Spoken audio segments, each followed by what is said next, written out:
On this episode of Tribepod, we are doing something a bit different. Our company recently received some publicly shared feedback that we were practicing cultural appropriation by using the word tribe in the name of our podcast and video series. Well, we discussed the matter internally and ultimately decided to keep using the word. Tune in to hear how we dealt with the cancel culture issue when it came calling on our very own company. Right after this special message. On-demand recruiting is an hourly service that we offer where our recruiters work as an extension of your business, helping to fill your positions by finding top talent. So on-demand recruiting is there to address issues in hiring when a company is experiencing a lot of growth, when they're having some seasonality changes where they may temporarily need to expand their recruiting team. You maybe have a new line of business or a space where you're expanding your business and you need to bring in specialty expertise to help fill those niche roles that your internal team may not yet be ramped up on.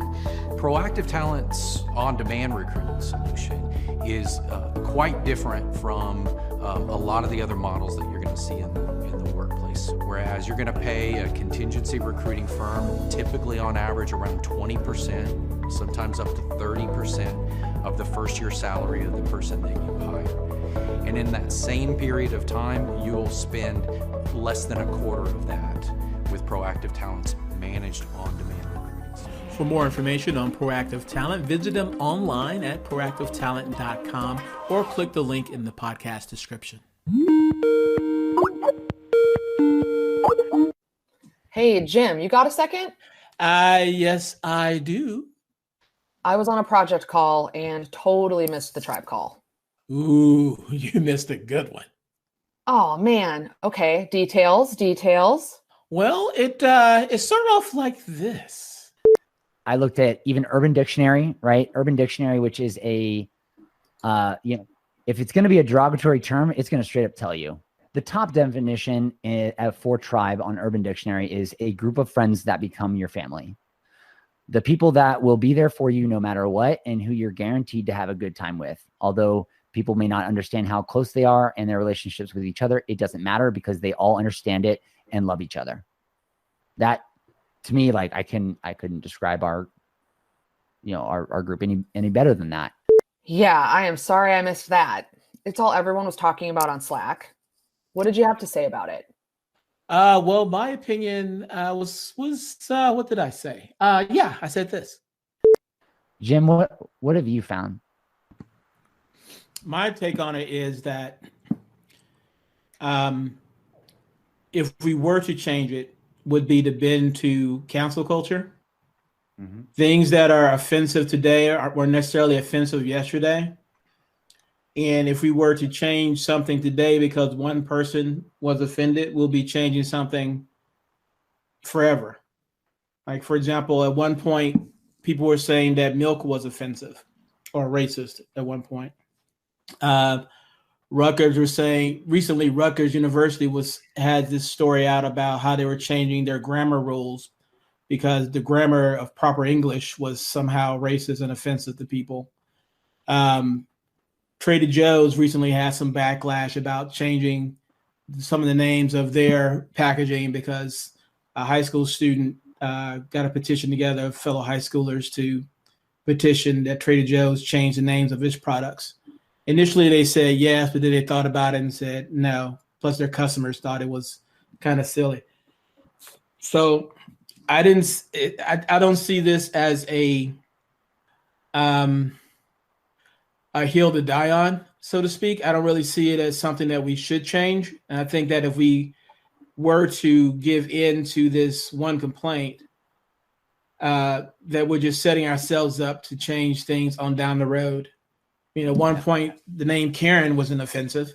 But now if you call somebody Karen. Name. Yeah, right. So if you know somebody named Karen, other people might think you're saying something offensive to them. I mean, it's like a never-ending thing. And Courtney chimed in as well. She had this little bit of wisdom to offer.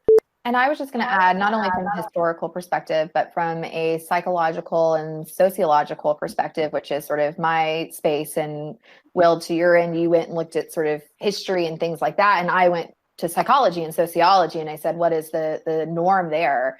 And tribe and tribalism are absolutely norms within those language components, and it has nothing to do with specifically cultural definitions. It's much more about belongingness and having that community. And so for me, I understand the perspective around the person who, you know, originally shared the tweet. Like, I get where her mindset might be. I'm not dismissing it, but I don't think that actually as a collective whole, we as society have actually claimed that word as being cultural appropriation, that in fact it is used more broadly than that in a lot of different ways to define units of people.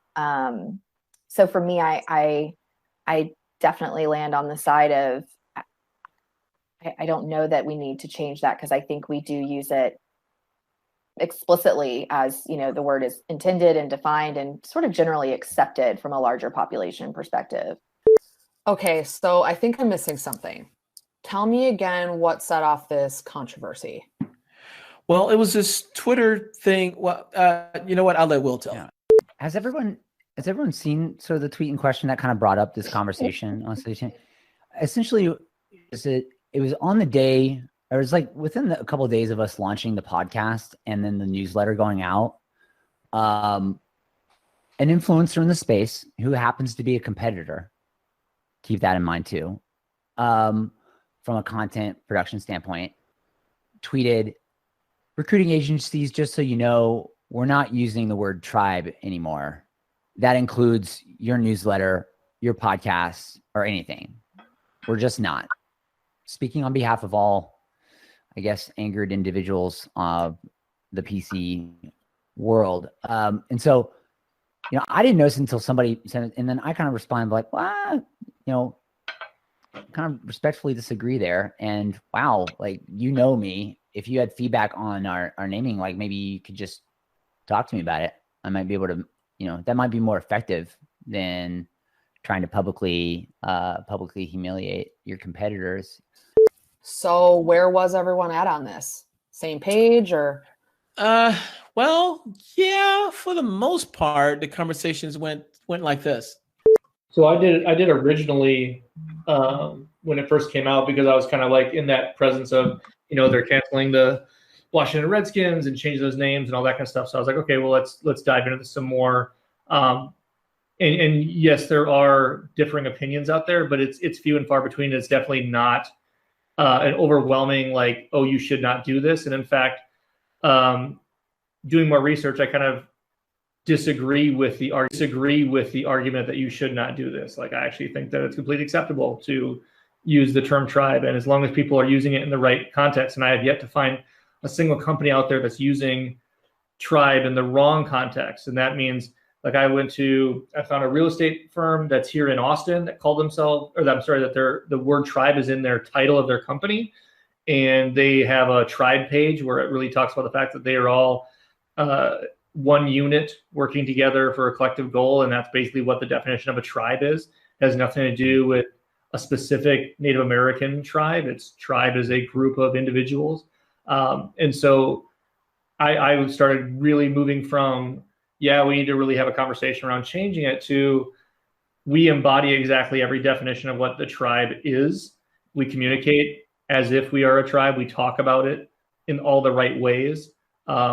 And we don't do anything negative around and so for me, I went from, yes, we should, to upon research, I agree that we actually should keep our name tribe and still stand true to every aspect of what a tribe is and what we do with that title and that response.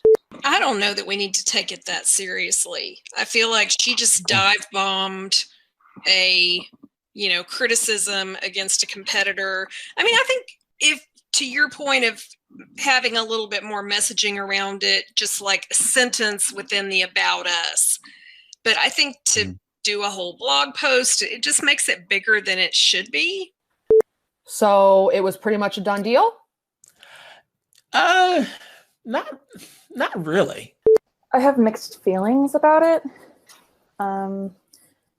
First off, I feel like if one person, thought this and felt the need to tweet about it, then that means a lot of people are thinking it, and maybe we're not being clear enough in who we are and what that means to us, especially when this is a word that is used very interchangeably between like a group of people with under a common goal or a family or network, and then the other side is an Aboriginal group of people. There's a very anthropological tie to that word, and if we're going to use it, we should probably like have a blog post, like you were saying about it, and really explain and really drive home a lot what that means. If we're going to keep up this word that can be misinterpreted, then we have to put into the work to really constantly drive what it means to us. Wow. Okay, so what was the final verdict? Are we keeping the word tribe or not? Good question. That like it's whenever you find these like-minded people that are doing the same thing together, like it's the word that comes up, right? But given the times we're in, I think there might be a responsibility for companies that use terms that can be misperceived by certain groups in different ways to explain their use and what it means to them. I think it could be a worthwhile effort, but I definitely want to get I want everyone to be on the same page and agree that it's worth going there, because it does open us up to critique. But if we feel good about how we think about our use of that word, we should be open to criticism. And here's the thing too, we've already put out pretty loud and clear what our views on cancel culture are and the dangers of cancel culture, right? So people know that we're not full on, a full-on progressive, like let's overly PC the world thing, and we are big free speech proponents, right? Like they know that about us. And free speech is not dead yet. Okay. Yeah, after that, we pretty much just talked about our client projects. On-demand recruiting. Oh yeah, employer branding, recruitment marketing, and talent attraction, and of course, recruitment optimization. Otherwise known as doing more with less. Well, who doesn't want to save time and money with their recruitment processes? And especially in these days and times.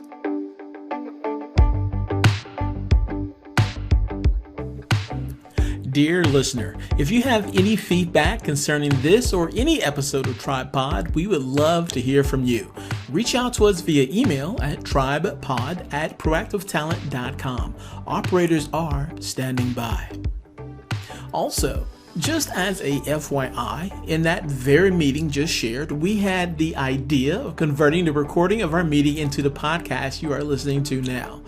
And this is how that conversation went. Yeah. I think that would be really cool and really transparent and vulnerable, right? And then we could even end it, you could even have a section of that podcast where you interview me. Like, I founded this company. I started that here. Like, why? What was the meaning behind that? And how does that relate to our model of a company and how we see ourselves and each other? That we get together for these retreats each year to form those bonds back together and work on our collective, sections of our company and that affect us all, right? Like that we confide in each other, we depend on each other, right? Like this is why that word just made so much sense for us, and that it didn't come from a place of exclusivity, it came from a place of inclusivity. Jim's like going, okay, this line right here is going into the podcast. Yes, I am.